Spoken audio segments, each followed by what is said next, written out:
Hello, everybody, and welcome to the fourth episode of the third season of Kings Connected. My name is Dylan Baker. In our last episode, we had a chance to sit down and chat with Owen Hay, a forward who was signed with Kamoka for next year. Owen talked about how he models his game after Travis Konechny, and he knew going into this offseason that if he had the chance to sign with the Kings, he was going to do just that. So we're excited to see him in a Kings uniform next year. Today, we've got the chance to talk to Codi Scott, one of Owen's teammates from last season. Cody spent last year with the U18 AAA Elgin Middlesex Chiefs and had a very good season over there for them. He is a tall guy, and he's looking forward to making an impact with the Kings this season, I'm sure. So without further ado, let's bring him in. Here is Codi Scott.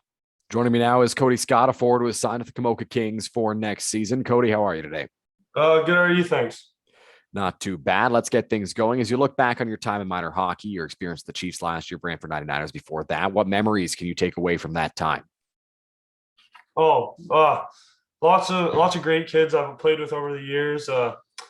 One thing I learned from both teams, especially, is nothing's given to you. You got to work for your spot on the ice. You got to work for where you want to play. And all the guys I've been with have been great. I keep in touch with most of them to this day still. So everything's still going well with all that. Awesome that you had such a positive experience, and that hard work is definitely one of the things the Kings look for in their young signees, and one of the reasons I'm sure that you've signed with the Kings for next season. Tell me a little bit about last year. How good did it feel to be back on the ice full time after a few abbreviated seasons due to the pandemic? Oh, it was amazing. I've always wanted to play hockey, and when that hit, I was scared that it was over. But I kept going. I kept looking forward, hoping, and I got to play a bit in Ingersoll back in the hometown. Played a little 4-on-4, so I got to stay on the ice for most of it. But it's crazy just being back out on the ice, especially you don't have to change at home anymore too now.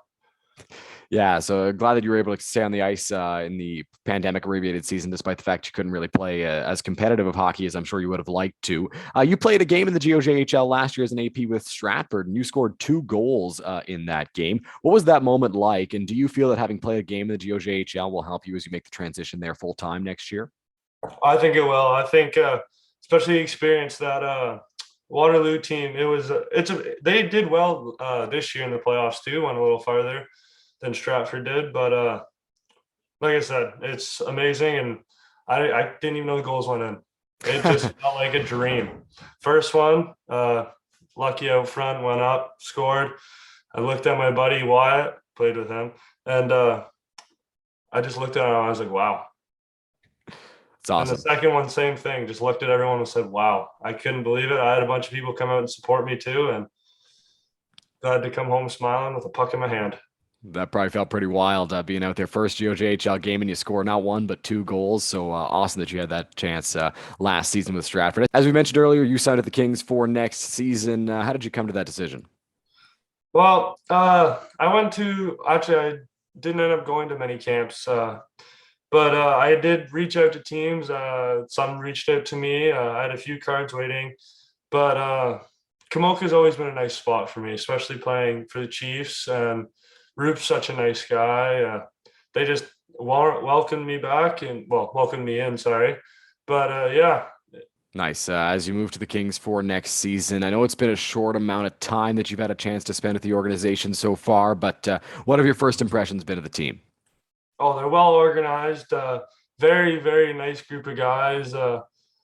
Roop, Adam, they've welcomed me in, even though it's been a short time, but they've welcomed me in sincerely, and I'm just ready. Glad you had such a positive experience so far with the Kings. As you move to Kamoka next season, what can Kings fans expect from Codi Scott in a Kings uniform in 2022-2023? I can expect a big forward, working hard, helping out the team, doing anything, put the body on the line, whatever is needed to help win and move forward and on with the year. Fantastic. Cody, is there a guy that you really enjoy watching play or that you model your game after? Oh, favorite player always has been since he joined the league is got to be Austin Matthews. Incredible player, just a joy to watch.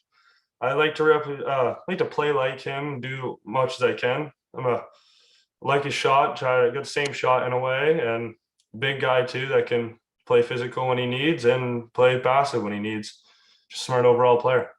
I see that Leafs banner behind you there, so no surprise that Matthews is the guy you go with. The newest Hart Trophy winner in the NHL, winning the Hart Trophy for the 2021-2022 season. Definitely a very talented guy who certainly upped his game defensively, especially this season. Was very good on both ends of the ice for Toronto and just had a fantastic year. I asked this question to Justin Skirt in the first episode, Owen Hay in episode 3, but you've got the chance to move up with a lot of your Chiefs teammates from last year into Kamoka this season. How special is that for you? Oh, it's amazing.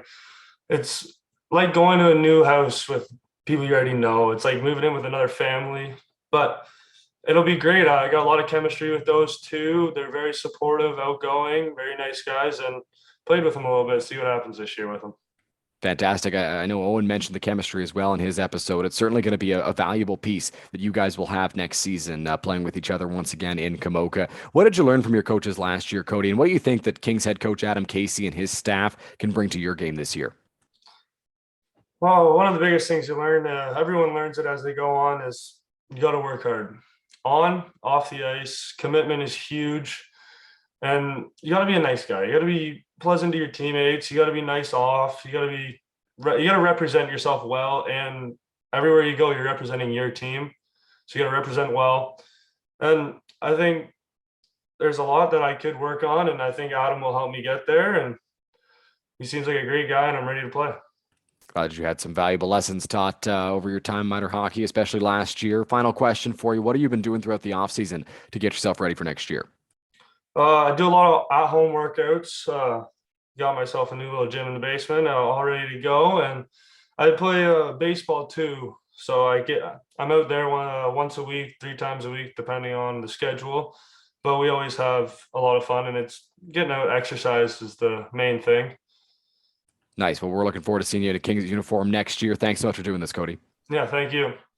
That was my interview with Codi Scott, who was signed with the Kamoka Kings for the 2022-2023 season. Cody really preached the importance numerous times of hard work when you're out there on the ice. He's a guy who definitely feels the work ethic is a major key to success, and he's looking forward to keeping up the chemistry that he had with some of his Chiefs teammates in Kamoka next season as well. So it should be an exciting year for Cody and the Kings. We appreciate you joining us on episode 4 of the 3rd season of Kings Connected. My name is Dylan Baker, and we'll talk to you again very soon with another episode.